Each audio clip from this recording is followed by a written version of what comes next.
Good evening, everyone. We are at time now, so I'm going to begin our session. First, I'd like to acknowledge with deep gratitude and respect, I am honored to be learning and unlearning on the ancestral and unceded lands of the Hamathkuyam, Skohomish Okomayam, and tsleil nations. We also acknowledge that today's event takes place during Rosh Hashanah, also known as the New Year in Judaism. Understanding some folks will not be able to join this live event today. Tonight's event will be recorded and publicly shared on our podcast channel After the Bell, which can be found on Spotify, Apple Podcasts, or anywhere you get your podcasts. It can also be found on our district website. So welcome, and we're happy to have you join us for this information session about Foundation Skills Assessment, or FSAs for short. This learning series, VSB After the Bell Live, is designed to give families direct access to educators and experts on topics that matter most to student learning and well-being. You may have or you will be receiving a letter from your classroom teacher asking you not to take part in the FSA. This occurs every year. Tonight, we're here to provide you with clear information about the FSAs, common misconceptions, how it works, and what you can do to help your child understand the assessment. We have a fantastic expert panel joining us to share their insights and answer your questions tonight. A quick reminder that you can submit your questions through the FAQ chat feature at any time. For those, it's most likely under the More tab at the very top if you're on your phone or if you're on a tablet. There's 3 dots. The questions can be voted, so those with the most questions will be asked first during the Q&A period at the end of the session. Some of you may have also submitted questions beforehand, and those will be answered throughout tonight's presentation. You'll also see my colleague Marianne dropping useful links on the comment section as we move ahead with the presentation, so be sure to pay attention to those. Now, before we dive in, let's meet our panelists today. Jackie Cummings is the Vice Principal at Sir Alexander Mackenzie Elementary and comes with 11 years of experience in education. She began her career teaching overseas before moving to Burnaby for 6 years and joined Vancouver in 2024. Jackie has taught grade 7, where she gained firsthand experience administering the FSAs, and in 2024, she also marked the assessments. These experiences have sparked rich professional dialogue and highlighted the value of FSA data in refining her practice as both an educator and a leader. She is passionate about building strong home and school connections and helping families understand how assessments support student learning and growth. Joe Maher began his teaching career in Ireland, where he spent over a decade working at multiple schools. During that time, he also held leadership roles as a vice principal and principal. After relocating to Vancouver, Joe initially worked as a high school math teacher in a program tailored to support students with learning differences.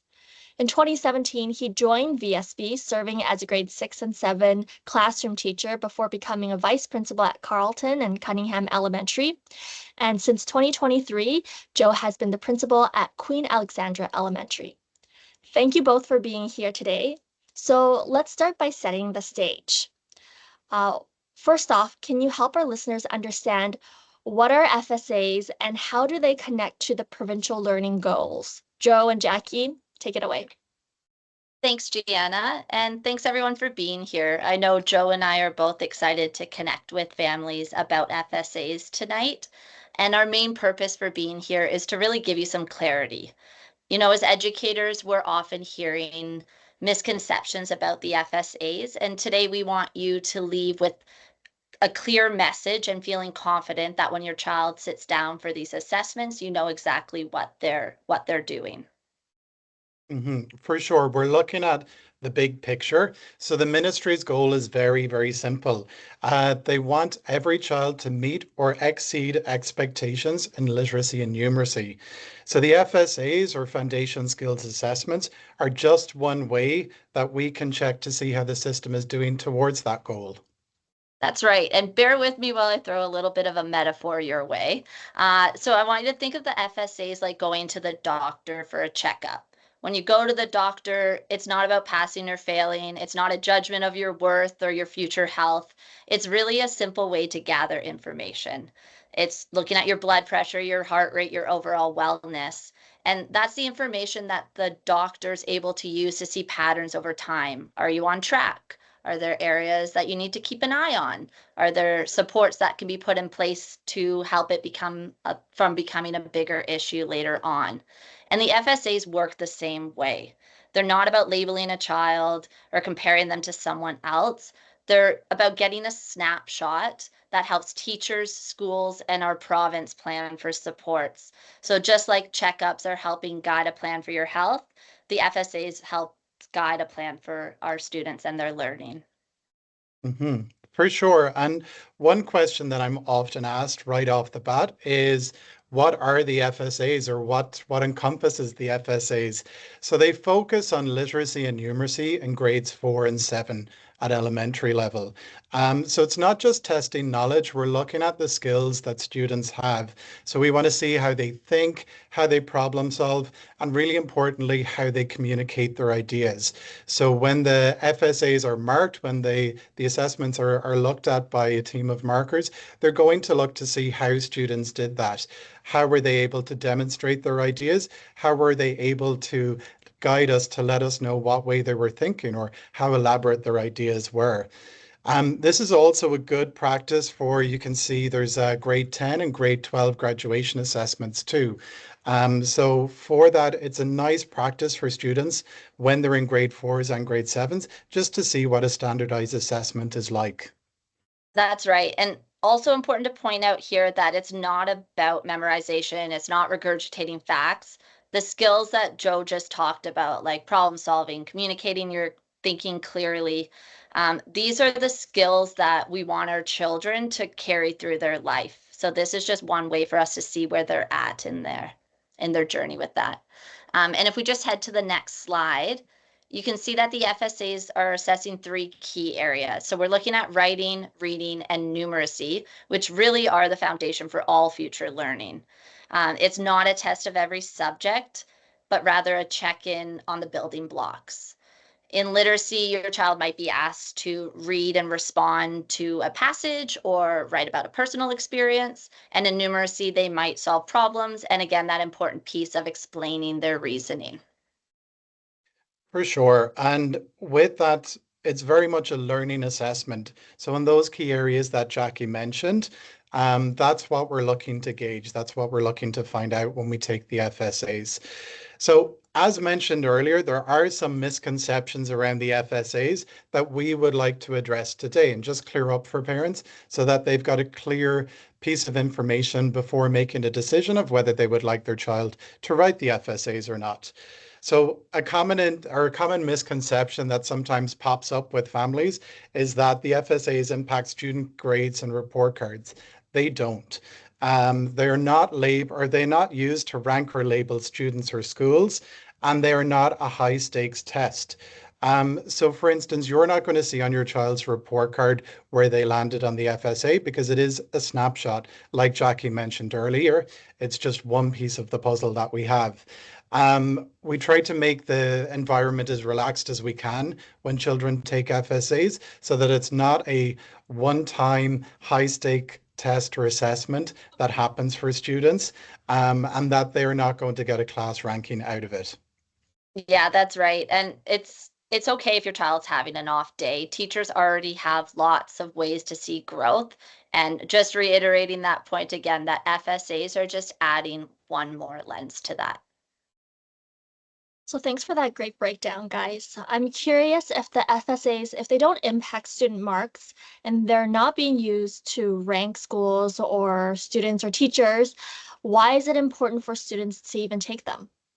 Yeah, that's a really good question. The main purpose is to provide that snapshot that we mentioned earlier of how students across BC are doing in foundational skills. And it's easiest to find out what those foundational skills are in both literacy and numeracy. So we know that teachers assess daily. Sometimes it's through assignments and projects. Oftentimes it's through conversations and check-ins. But the FSA give a consistent provincial-wide view. So it kind of gives us a nice overview of how kids in every part of the province are doing. The ministry, districts, and schools use that data to understand patterns and to make better decisions about the supports.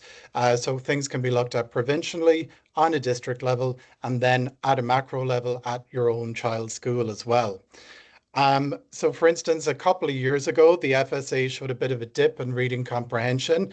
And after that, the province decided that they were going to invest in literacy programs and classroom resources to help counter that.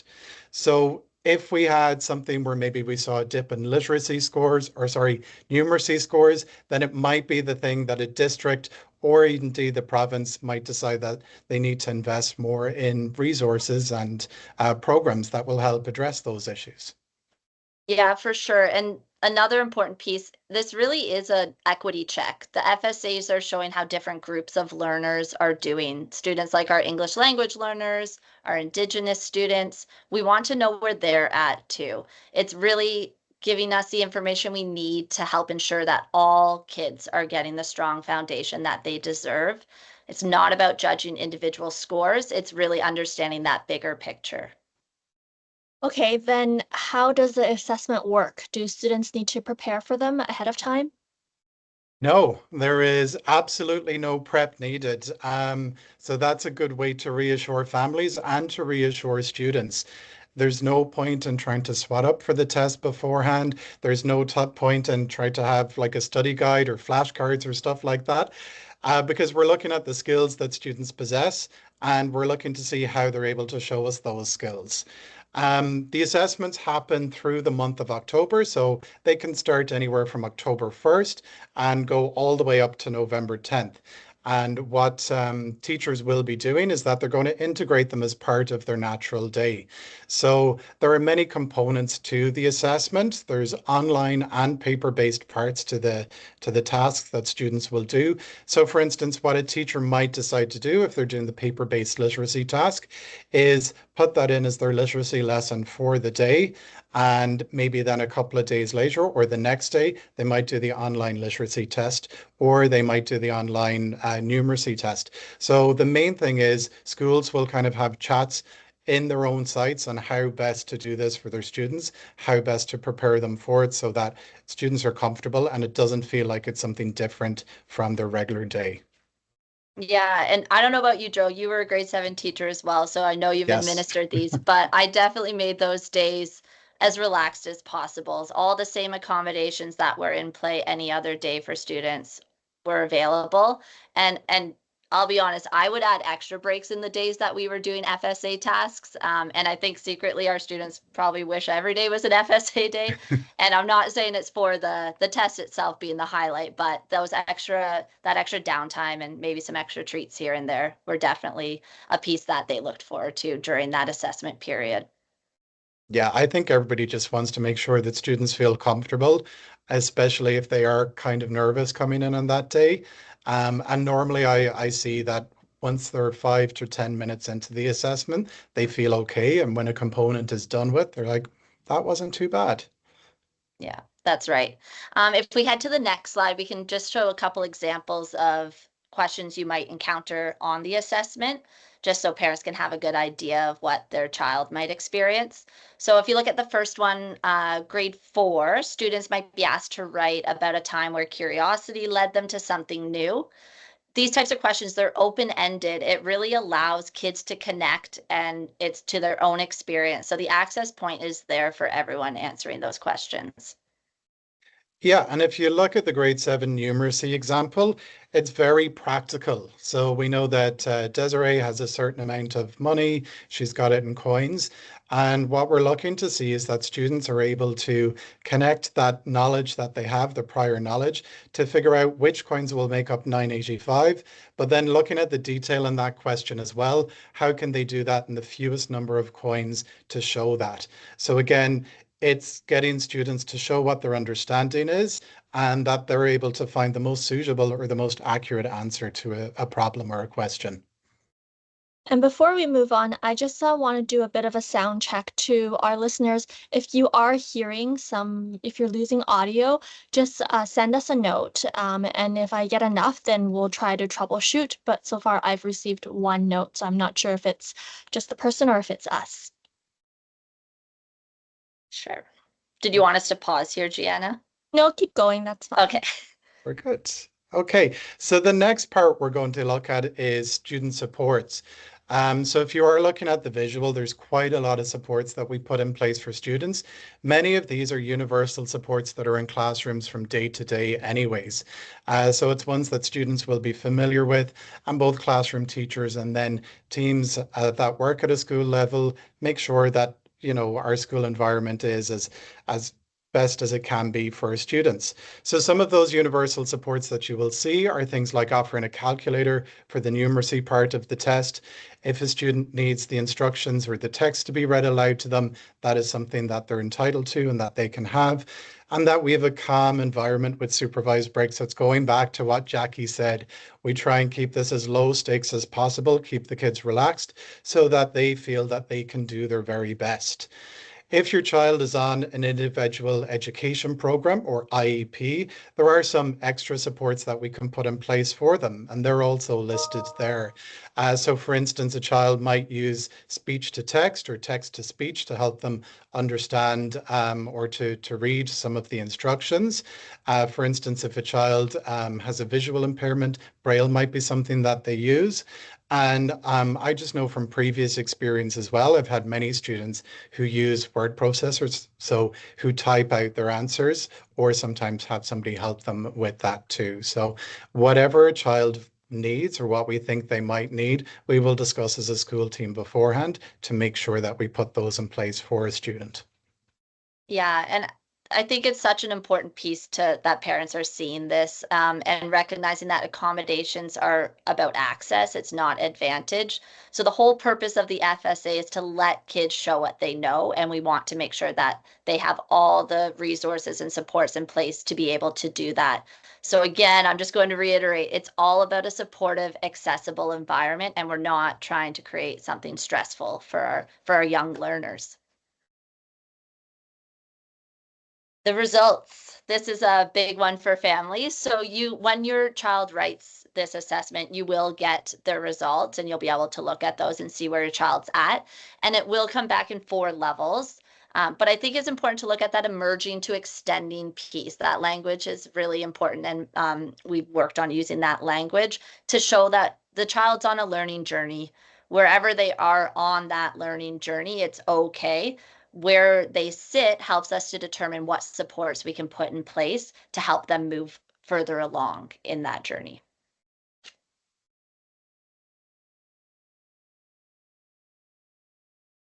So if the results are used for what are the results of the FSAs used for then? Yeah, and again, I think this is the big question and probably why a lot of people are here. And I'm really hoping we can clear this up for families. So really, there's lots of uses that we look to for the FSAs. So we'll start with for students. The results are going to give families, they're going to give teachers another lens to see progress and areas for growth for each child. So again, it's not about ranking, it's not about judging. It's really about noticing where a child might need extra support or also to celebrate like where are they excelling. That's a really important piece too. We're always focusing on the support areas, but I think we can see a lot of the strengths in our students when we see the FSA results as well. In the classrooms, the FSAs are really simply there to guide instruction. It's just another piece of formative assessment that our teachers can use to look at patterns across the class.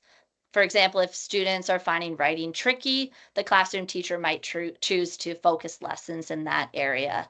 It's really a way to make sure that instruction is responsive to real needs. And then if we look further, the bigger picture at the province and our district, the FSA provides that longer term picture. It helps us see trends over time, and it helps us see trends across different groups of students. So that means we can make better decisions about resources, about programming, and different supports. So for example, again, if the data is showing gaps in numeracy for our English language learners, then we might put some more targeted resources in place and help develop those. So really, FSAs are used at all three levels. They're used for students, they're used in the classroom, and they're also a system-wide use to make learning stronger and more equitable. And it's going back to that point that we made earlier. It's a snapshot. So it's not the entire picture. It's just one piece of the puzzle that helps us understand our systems a little bit better. So every day the teachers are assessing in their classrooms. There's classroom work that's done there too. And we also look at report cards as something that can give us a bit more information about the students in our schools and again, the students in our districts. So the more information we have, the better a decision we can make and the better we can support the students in our districts and schools here in Vancouver. That's absolutely right. And I just want to highlight also that FSAs are not random. They are directly connected to the BC curriculum and the core competencies, things like communication and critical thinking, which we kind of highlight in some of those sample questions that they might be asked. And I think it is that alignment that makes the results that much more meaningful. Mhm. And again, participation is something that we're trying to increase because the more students that participate, the more accurate the data is. So, for instance, if there were 100 children in a school and only two of them took the FSA, it would be very hard to say that that's reliable data that we can use to help us with all of the learners in our schools. So, the more students that take part, the better the picture that we get. And I kind of, even when I talk to staff and to sometimes to families as well, let them know it's kind of like if you had a spotlight and you're just shining it on part of the picture. Well, you don't know what that is. So we want to get a floodlight so we can illuminate the whole picture. Exactly. So I'll just kind of talk a little bit about what we're doing with the data at the school level. We're using it to have conversations among our staff. So we're going to sit down and we look at this data and we can ask like, where are our strengths? Where do we see gaps? How do we close these gaps? And especially for our most vulnerable learners. So for example, if we're noticing that students are doing really well in reading but need more support in numeracy, that's going to shape our professional learning focus for the year. So it might mean investing in new math resources, setting up small group interventions, or focusing staff training in that area. We're also looking closely at different groups of learners, like our English language learners, our Indigenous students, or students with diverse learning needs. That data helps us ask, are these groups experiencing the same success as their peers? And if not, what can we do to adjust in our teaching or supports to make sure that they are? So the FSA's results are also feeding into our school learning plans, which are available on all of our Vancouver school websites. Every school has a plan that's guiding how we're working to improve student learning, and the FSAs are giving us concrete evidence to support those goals. So they're really not just numbers. They're helping shape our priorities and actions as school communities. While the FSA is not a high stakes assessment, some students may still feel nervous because it's a test. What can families do to support their child? I think it's totally natural for children to feel nervous because once they hear the word assessment or test, they kind of get their backs up, right? And it's a normal response that we would have too. So the main thing you can do to support your children is just to reinforce that fact that, you know what, we're just getting a little bit of the picture. So please stay as relaxed as you can. Ensure that they have a good rest so that your child is well rested and has a healthy breakfast that morning. If, for instance, your child's teacher has let you know, okay, this is the week that we're going to do FSAs, just try your best to make sure that they're calm and that they're happy going to school. It's very important as well to encourage effort and not perfection. So going back to when Jackie showed that whole wide range earlier, every child is going to find their piece on that. And it's not going to be that they're all in one place. Not everybody is going to have perfect results. And indeed, that's not what we want to see. So as long as students put forward their best effort and show their understanding, that's what we want. And then the last part as well then is just to normalize the assessment is another way to show your learning. We do it in many ways in our schools, and students are very used to that in their classrooms. This is just another facet of that. Yeah, that's right. I tell my grade sevens, I'm on the metaphor train today, but if you could often think of the FSAs like a snapshot photo, it's just a picture, one picture of their learning. It's really not defining them. And that's really any assessment that our students are taking in our schools. Okay, so if you're looking for more information, hopefully what we've provided here gives you quite a bit of information and food for thought. But there are places where you can go where you can look up more sample FSA questions, and I think they're going to get dropped into the chat shortly.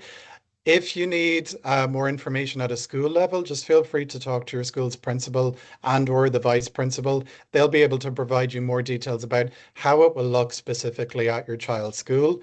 And the Ministry of Education also have a really great parent brochure around FSAs where it'll answer many of the questions that you might have and then provides a little bit more detail that we might not have been able to provide you with this afternoon. Great. Thank you so much for the great insights. Now let's take some questions. We have two pre-submitted questions, so we'll answer those first. Are there flexible dates and times available for students who want to take the assessment but have scheduling conflicts? Yeah, I can take this one, Joe. Yeah. So as we kind of highlighted, so the assessment takes place in a several week window. So it's from October 1st to November 8th. So within that, there is some flexibility. So if your child is away on an assessment day, that's okay. Just communicate with the classroom teacher, or you can reach out to the school principal or vice principal, and there can definitely be arrangements within that assessment window to ensure that they're able to take part in the assessment that they missed. And are FSA something that you have to approve your child to participate in? What do families need to do to ensure that their child does participate or doesn't participate? So at the school level, we'll assume that all children in grade 4 and grade 7 are taking the foundational skill assessment. I did mention earlier that school teams meet, and sometimes when school teams meet, they will maybe decide that a child might have specific learning needs or adaptations that they need that maybe might not make the foundational skill assessment the best assessment for them to take. If that is the case, then the principal or vice principal will reach out to that child's parents and talk to them about that and discuss the rationale behind that decision, making sure that the parents and family are supported. So that kind of leads to my next question, which I've seen in the chat pop up in a few different ways. Some have asked about their student being a newcomer student, so not familiar with English, or some where their children are in French immersion and they don't learn English up until grade 4, so they have a unfair disadvantage, or others, like you mentioned, students with abilities or diverse abilities. In those kind of unique situations, how do you support a child taking an FSA, and do they complete it? I can take this one, or I can start, and then Joe, if I miss anything, you can kind of piggyback. So back to kind of that slide where we were highlighting the different accommodations that are available. So as Joe stated, if we feel like they're not going to be able to show their learning because there's a language barrier and they're brand new and English is brand new to them, then we might say maybe this isn't the best assessment at this time for this student. Um, for our students with diverse learning needs, all the accommodations that would normally be in play for them will continue to be, and the supports that they need will be available. So I think they're okay and they are supported to be a part of that assessment. And again, if there are extenuating circumstances, the school team knows your children well and they can make those calls, and your child's learning and understanding is our top priority. So we want them to feel like they're part of that assessment piece as well. I think we want to make sure that the majority of children get the chance to sit the FSA. So kind of what Jackie was speaking about earlier, that all of the learners in our district are represented in it, because it's very important that we don't just have a subset of all our learners. We need to see that all of them are represented as best as they can. Yeah, and I think, oh, the French immersion piece, that was the piece I forgot to mention. So even French immersion students, they do have literacy that is covered in their curriculum and numeracy. And like we've said, those are the foundational skills for all learning. So even though it's not as explicit maybe in those primary years for the French immersion, because they don't get the English instruction, the skills that we're looking for are there, and they're taught in French. And even though they're performing in English on the FSA, it's really the ability to communicate their thinking and show their reasoning. And that numeracy piece, I think, goes French or English. So sticking on the same tangent of French immersion, um, are the FSAs, are they marked in a way that accounts for a certain population that is in French immersion, or it's kind of a standardized across English? It doesn't matter what program you're in. So the really nice way that things happen when the FSAs are marked is that there's clear rubrics and clear guidelines that are given out to all markers, and they're discussed as a group beforehand. So we've got these very clear signposts for markers, whether they're in Vancouver or whether they're in Prince George, it doesn't matter. It's the same goalpost that we have for all students. So again, with that, it's up to you as a parent. You might decide that when you see the results come back, that you're taking into account all parts for your child and for their learning experience when interpreting those results. Is the assessment going to be one day? I know you guys talked about a period, but will it be one day or is it multiple rounds? It will more often than not be multiple rounds. And I think that's conversations that are happening at the school level when planning for these assessments. And I think the messaging from administrators would be for classroom teachers to spread it out so it doesn't feel so high stakes. Additional questions about preparation and helping their children prepare. So some wanted to know where they can find sample questions, where they can practice with their children. Others wanted to know what if they're in a 2-3 class split and they want to prepare for grade 4. Can you touch on how do parents prepare their children to, I'm assuming this is saying, do well in the FSA? So I think that kind of goes back to the point that we made earlier. There's not really a way to prepare for it. Like you're not going to be able to get a booklet and it goes through everything. So it's not like SATs or something like that. Um, but the best way for your child to be prepared to do well and to show their best is that they're relaxed and that they're feeling calm and that they're confident in their own abilities. We did pop in the chat earlier the places where you can go to see some previous questions, but it changes every year. So you're not going to see the same questions come up. You might see similar types of questions come up, but they're generally quite open-ended so that a student can show their learning and they can show that their understanding of things. So if Jackie got a very different understanding of a passage than I did, and she interpreted it in a different way, but she was able to show her thoughts clearly, and I was too, that's what we want to see. We want to see that we're all a little bit different, but how do we show our thinking?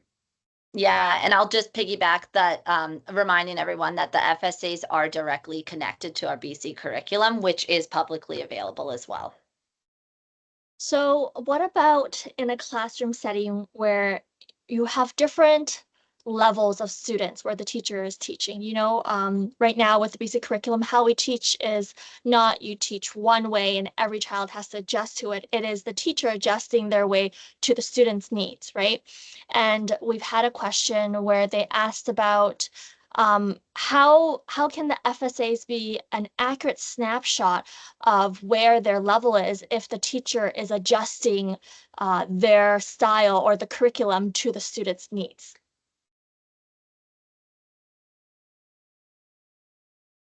I think again it goes back, even though the term standardized I think gets people's backs up, but oftentimes students in a classroom are also taking all the same assessment on a certain topic and the same supports the teacher would give them on those assessments if they're kind of adapting what the child needs to do or adapt the way they get to show their understanding.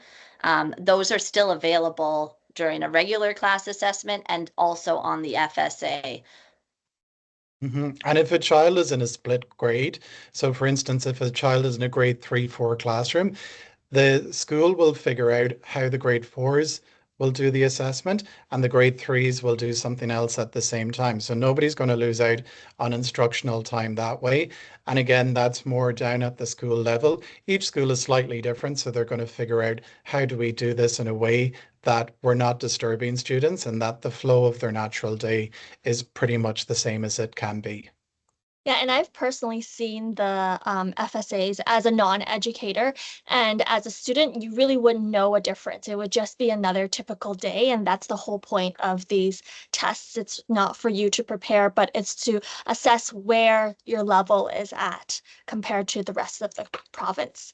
I'm going to switch gears here and ask some questions about, at the beginning of this podcast, I said that every year the unions they send out a letter, or the teachers they send out a letter to families asking them not to participate in FSAs. So why would teachers be opposed to that? So it really confuses families.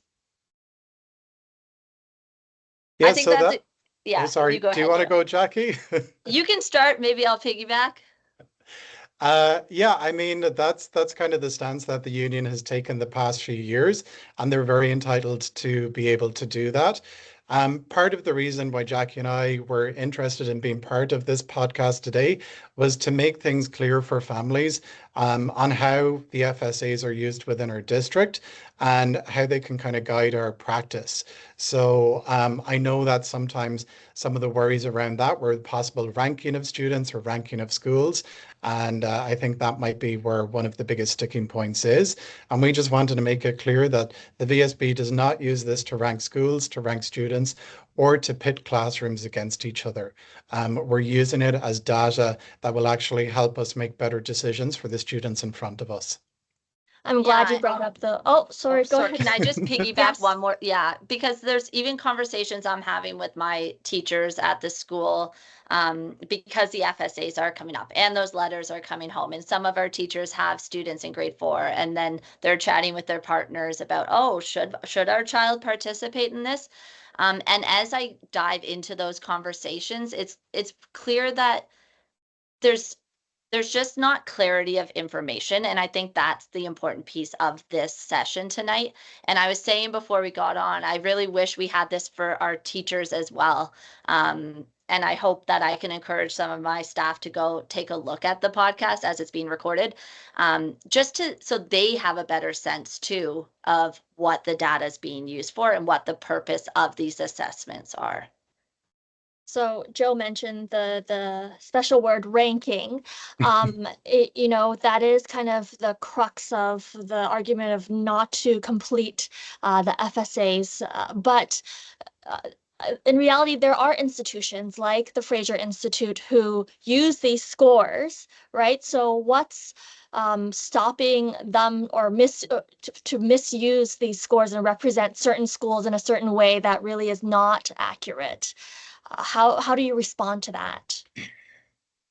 Yeah, I think this is a really common concern and one we knew that would come up, but like we just want to keep hammering home the messaging that FSAs were not created for the Fraser Institute. The purpose of the FSA is to help teachers, schools, and the province to understand how our students are doing in literacy and numeracy so that we can improve supports.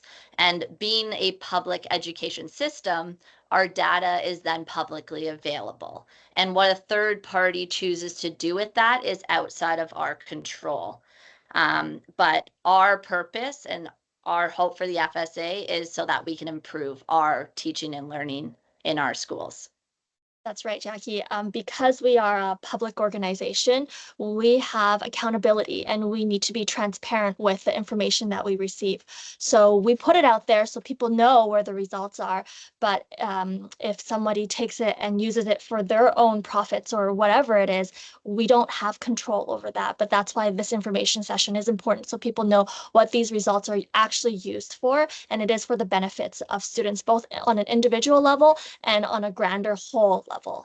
Yeah, and Um, I'll just say one more thing on that. Like our goal, like our number one goal with FSAs is that students get what they need to be successful and to thrive. And in order for that to happen, we need to ensure that every group of learners is represented in that assessment, and that really does come down to participation. okay, let's pivot here about the results. We got lots of questions about scoring. How's it going to be done? We'll start with that. I know you guys talked a little bit about that, but maybe you can give a quick high-level recap of how are these assessments scored? Is it at every subject level?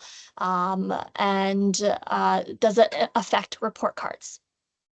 Okay, so first up, no, it does not affect report cards, and it will not show up on your child's report card.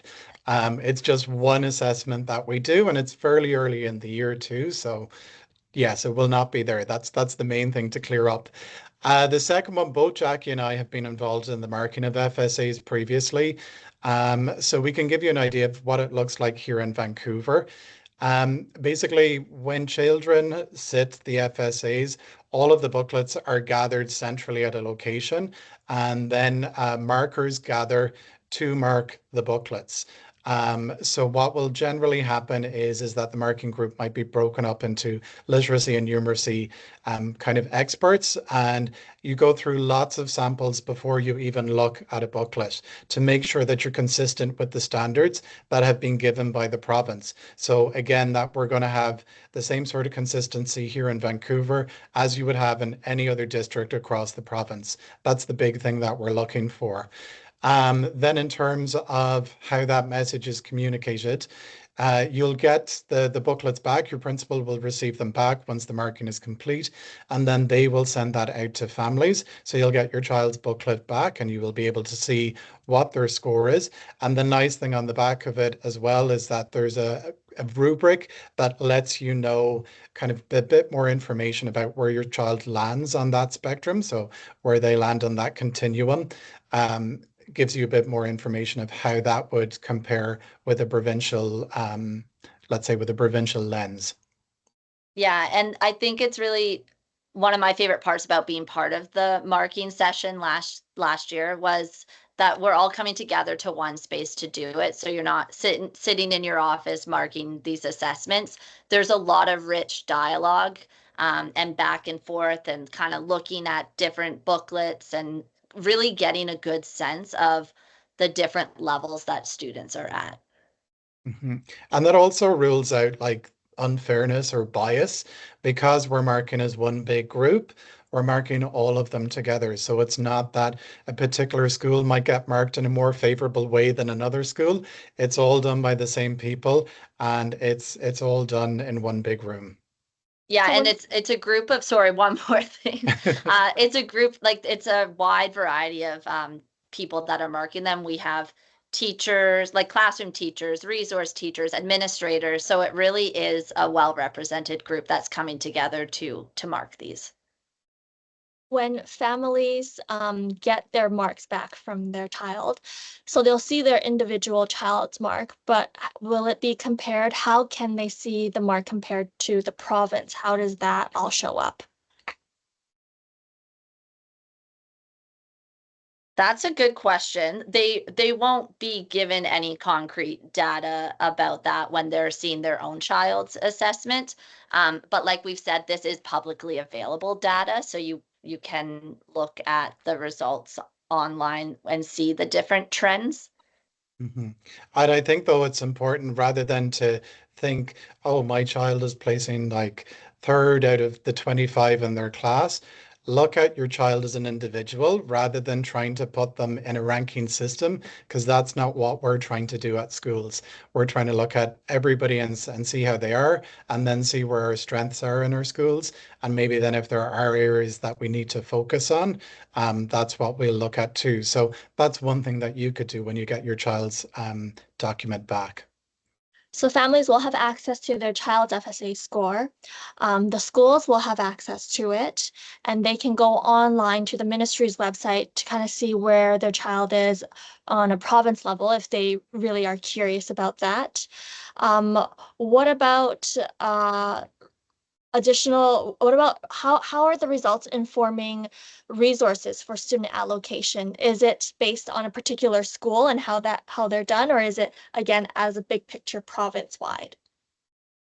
It's definitely big picture province wide, and but then it does come down to districts as well. So it's never, I don't think it's ever an individual school. No. Districts will look at trends and then put resources and programs in place to support all of our schools to move forward where there are gaps. So at the end of the day, it does help to do them, and then you see the results because it gives a snapshot for the parents, for the families, but it also gives a snapshot for the district itself. And maybe they need to invest more in literacy instead of numeracy, like just as an example. So it helps the district understand where there needs to be additional supports. Um, there are some questions about if the FSAs aren't used directly to evaluate how educators are helping meet student needs, wouldn't this provide valuable insights into teaching effectiveness and areas of support? Okay, so is that question, could you just say that again, Gianna? Because I want to I'm hear curious why all parts of FSAs it. aren't used more directly to evaluate how educators are helping students meet learning needs. Wouldn't this provide valuable insight into teaching effectiveness and areas for support? Well, with that, the FSA is just a snapshot into a child's learning. So it's not going to be looking into the effectiveness of a teacher or their teaching techniques. And that is something that's very complex that you would not be able to just evaluate in a short period of time. So yes, it's not used towards that. So it's not used to impact a teacher's approach to teaching. No, Well, but it might lend a conversation to how can we adjust our teaching and our programming to better meet the needs of students because we might be seeing certain gaps, but we're never targeting an individual teacher. Kind of along the same lines, can you provide examples of what positive change have come about with the data collected from the past FSA testing?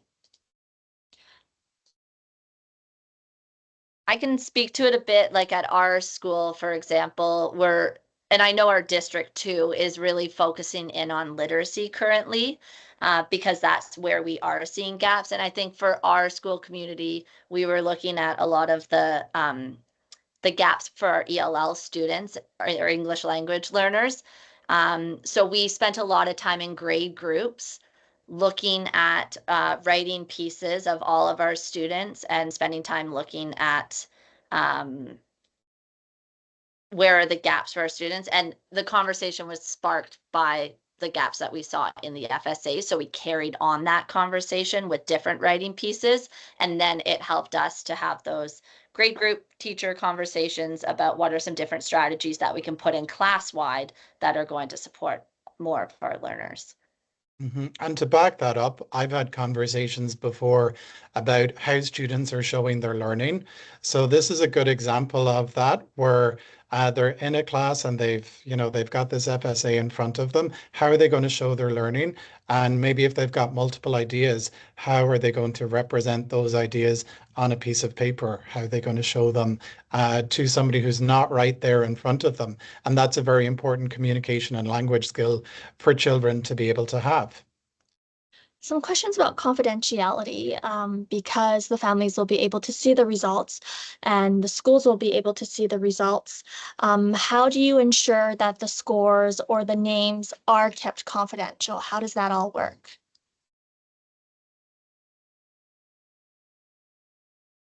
So that's something, so the booklets come back to the school and the data is kind of like an overarching thing. We're not again looking at each individual student. So we're never talking about, oh, well, this student did that. How can we learn from that? It's looking at the general trends.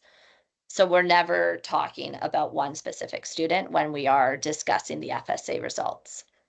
I Hmm. believe the families will get the booklets back so they can see the individual markings. But when you say look online, it's not you see the name and this is their score. Oh, It's more like yeah. as a district, this is how they, as a district, this is the percentage of families participated in FSAs, and this is how they, these were the results. That you kind of see as a whole picture rather than individual names. Is that Mhm. right? That's Hmm. right. And even at your school level, the way that the data is given back and inputted to you at a school, you'll be able to open it up and you'll be able to see an overview of how your grade 4 students performed, how your grade 7 students performed. But that's not something then that's shared out to families, like in terms of individuals. And we always make sure that we're very careful with any data that we share, that it's not singling out a certain student or a certain subset of students. A question about the grader for FSAs. Is it the classroom teacher that does it, or is it another FSA administrator that does it? No, it's done by many people throughout the district. We do a call out to those interested. I think for educators, it is a really important piece of professional development. Like I alluded to before, there's lots of rich dialogue that happens in the assessment buildings, and everyone comes together at the same time in the same place, a variety of teachers, resource teachers, administrators, and we sit together and we assess it. So it is not the classroom teachers assessing their own classes. Some other kind of miscellaneous questions. There are some concerns about not having assessment for grade 10 and 12 or at the secondary level. And from my understanding, this FSA is only for grade 4 and grade 7. There are standardized tests for the other grades in secondary, but that's a whole separate process. Is that right? For sure. Or- That's not something that Jackie and I are experts on. Um, and I know that that has been restructured over the past few years too. So we can really speak to the grade 4 and the grade 7 assessments and let people know what they are about. But then if people do want to find out more information about those assessments, you're able to find them on the provincial website.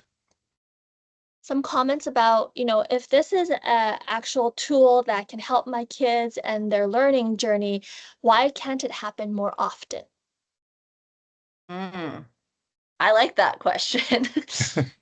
Well, I think right now our participation rates aren't very high, because I think there is a lot of misinformation out there. So hopefully this has cleared things up, and maybe if we do see higher participation, maybe we will see more standardized assessments across the board. Another listener said that they saw there's a computer component in the examination. So if their grade 4 does not have any experience with computers, is that a problem? No, that is not a problem. Each school will make sure that the children are comfortable when they're taking this assessment. So if it's a thing that they're not sure of their way around an iPad or a laptop, which is quite unusual these days because most kids are very tech savvy, probably more so than we are, we'll always make sure there's plenty of the people in the room to help them navigate it. So to get them started, and it's quite intuitive as well. So if a child maybe is having a little bit of difficulty, once they get through the first couple of problems, they kind of get it because it follows a very similar flow. And like I said, it's pretty easy and pretty intuitive. Yeah, and as a vice principal, I also do resource support. So I'm often, and I know the rest of my resource team is aware of when these assessments are happening, and we're present in the room to be that extra support for those students. Um, Someone has asked, what is the participation rate for Vancouver? I don't know the exact number. I think it was about 61%. Maybe Jiana or Joe, you might know better. Mhm. I feel like that's the last number I heard. Yeah, the participation rate is a little bit higher for grade fours than grade sevens, but I think overall it was around that last year. Yeah, and that went up last year from the previous year. So we are seeing higher participation, which is great. And hopefully this year we see even more. Yeah, I will say through the years, it's been quite low, but the district has really put in effort to try and get higher participation rates because of the benefits to the students and for the families, for the district, for the province, and really clarifying any misconceptions out there. A question about back to funding. So, do FSA scores have any effect on the distribution of funding to schools or allocation of support staff? No, I'd say is the answer there.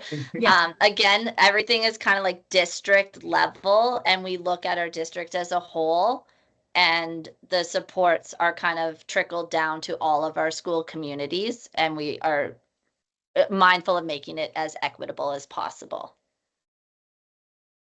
And I think one of the last questions is, if I want my child to participate, should I inform the school? What actions do families need to do? Nothing. Just show up for the days of the test or of the assessment. Joe had talked about it earlier. Um, we assume everyone will be writing it. That's in grade 4 and grade 7, unless we as a school team feel otherwise, or if we hear from a parent. And kind of on that, if you have concerns about your own child's ability to write the test, or to write the assessment, that's when you come and you talk to the principal or vice principal and be like, hey, I'm not sure if my kid is going to be well suited for this. And they should be able to answer your questions for you because they've got a better idea of your child's individual profile. So that's why there's no hard and fast rules there. It's up to the interpretation at each school level of a child's ability to interact with the resources and with the material. Okay, we still have 4 minutes, so I'll continue to ask some of the more specific questions. Why don't we use the FSAs on report cards? Or why not just use that? How about using the report cards as data as well? So first, why we don't use the FSAs on report cards is we have lots of assessments that happen throughout each term in our schools, and the FSAs is a formative assessment. So it's not something we're using to say this is where the child is at. It's something to say, oh, here's where the child is at. How can we adjust the teaching and learning that's happening to better meet the needs and move this child forward? Um, and then we do use report card data as well when we're looking at planning for our schools, but the FSAs is just that another piece of the puzzle for us. So when we're looking at things like formulating our school learning plan, we want to look at multiple sources of data because if we kept using the same thing over and over again, it's not giving us a whole picture. It's only giving us part of that. So again, the more that we have, the better we're going to be able to deal and to help the students that are in front of us in our schools. Um, just one more question about privacy. Can you tell our listeners, how do you ensure the student's privacy is protected, even if the names are not looked at or won't be shared with? If the family wants to make sure that the data cannot be accessed, is that possible? It's mostly around privacy and confidentiality. I know our district and our province take the privacy of students really seriously, and all the programs that we use and um, data entry places that we use do have to be approved by the district to ensure that they do protect our students' privacy. So the website that the FSA data is all stored on is private, and the student information is protected there.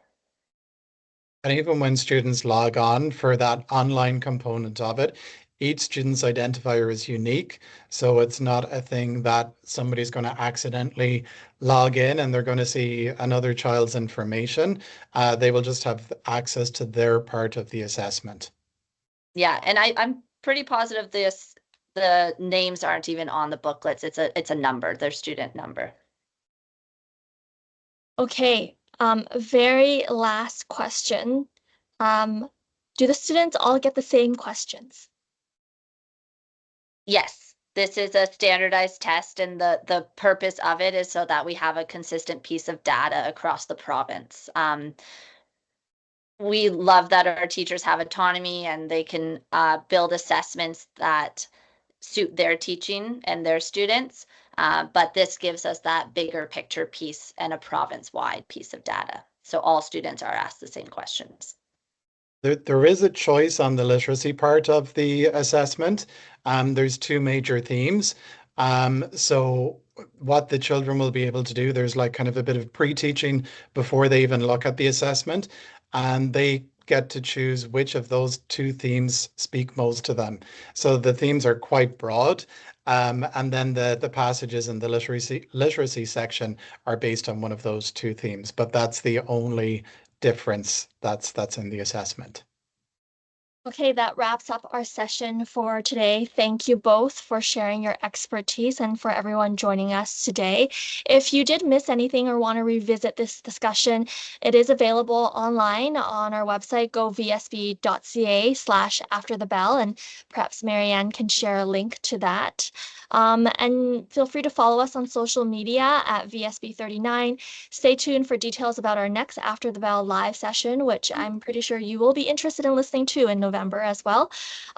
We look forward to seeing you then. I know today I learned about FSAs, and really it's the benefit for the students and for the families to know where their child is. It's a snapshot of where they are, and it can be used. It's beneficial for the district to use it. It's beneficial for the province to use it. So yes, we are encouraging families to take that FSA, which will be occurring in a few weeks' time over the course of several days, and the students won't even know that they're doing it.